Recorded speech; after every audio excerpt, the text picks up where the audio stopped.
What are the different types of beers that are there? And when you use the term craft beer, what does that mean, etc.? So broadly, beers are, is categorized into two main buckets. There are ales and there are lagers. Right? So ales typically are brewed with higher temperature, with a different kind of yeast strain, and the fermentation time is about 14 days. Right? With a lager, it's brewed with a lager strain of yeast, and it's brewed between 11 and 19 degrees, 11 and 17 degrees, and it's brewed for a much longer period of time, between 21 and 25 days. Right? So the mouthfeel, the taste are very, very different in both the beers. One is a lot more rounded, a lot more mouthfeel in the ales. And in the case of lagers, you have a much kind of crisper, drier beer that you can get on your palate. Now, that's the main two categories, right? Okay. But today, ales are being made like lagers and lagers are being made like ales. And they use ale strains to make a lager and a lager strain to make an ale.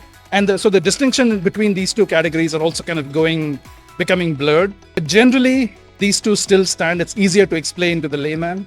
But if you really want to go technical about it, you'll have to say the two main categories of beer are beers that are fermented. Top fermented yeasts are used and bottom fermented yeasts used for the beer. So ales typically use top fermenting yeast. So when they ferment, they're pretty much at the top. And once they're done fermenting, they drop to the bottom. Lager strains typically tend to stay at the bottom. So if you want to classify beers at a very general level, it's ales and lagers.